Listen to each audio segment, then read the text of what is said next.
Let's talk about something really important, especially for those of us over 60. What is our heart actually trying to tell us? And maybe more importantly, are we really listening before it's too late?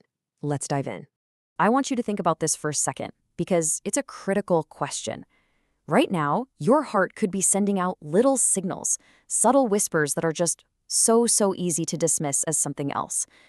The trick is learning how to hear them. And here's the real problem. We all have this picture in our heads, from the movies of what a heart attack looks like. But as an emergency medicine doctor, like Dr. Alex will tell you, the reality is often much quieter and honestly a lot more deceptive. So let's learn how to tune into these silent signals. We're not talking about those dramatic chest-clutching moments. No, we're talking about the subtle signs we tend to just brush off as, oh, I'm just getting older. But they might just be the very first clues that our heart really needs our help. And Dr. Alex has seen this over and over again. Being able to recognize these whispers can literally be the difference between a full, happy recovery and a truly life-altering event. It's all about learning to hear that whisper before it's forced to become a shout. So what is actually going on inside our bodies that's causing these symptoms?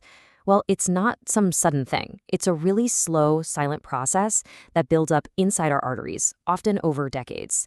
Let's take a closer look at exactly how it works. Okay, so it all starts with just a little bit of damage to the lining of an artery, maybe from high blood pressure or cholesterol. This gives fatty deposits, what we call plaque, a place to start building up.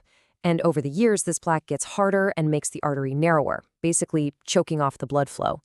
The real emergency happens when a piece of that plaque breaks off and forms a clot that completely blocks the artery. And that's a heart attack. And look, this isn't some rare thing. The hard truth is that cardiovascular disease is responsible for 1 out of every 4 deaths. But here's the part I really want you to hear, the hopeful part. Most of these tragedies can be prevented if we just learn how to read the signs. And that brings us to the most important part of our chat today. Let's walk through, step by step, the 6 specific, often overlooked signs that your body might be using to try and get your attention right now. All right, first up is chest discomfort. And I'm using that word on purpose, discomfort, because it's not always the crushing pain that we all imagine. The feeling can be a lot more subtle than that.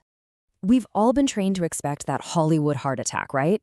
But what you might actually feel is more like a weird pressure, a squeezing, or maybe even something that just feels like bad heartburn.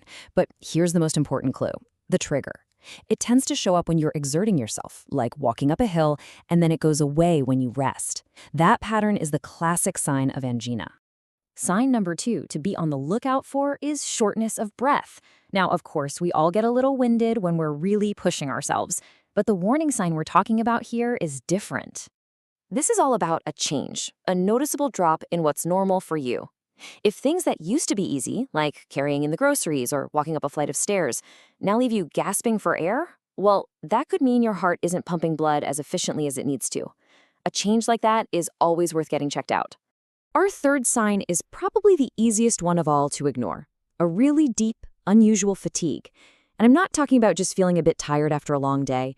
This is different.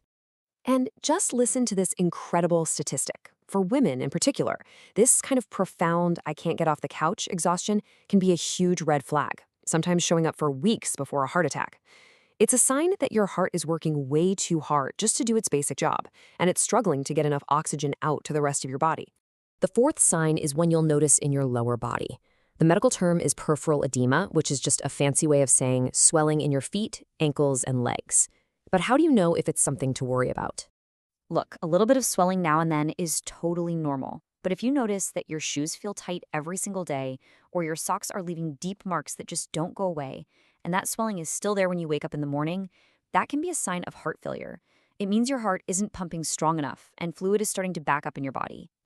Sign number 5 is that really unsettling feeling of heart palpitations. It can feel like your heart is racing, or fluttering, or even skipping beats.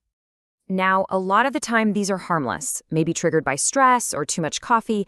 But if it's happening a lot, and especially if you feel dizzy or short of breath with it, it could signal a serious arrhythmia like atrial fibrillation.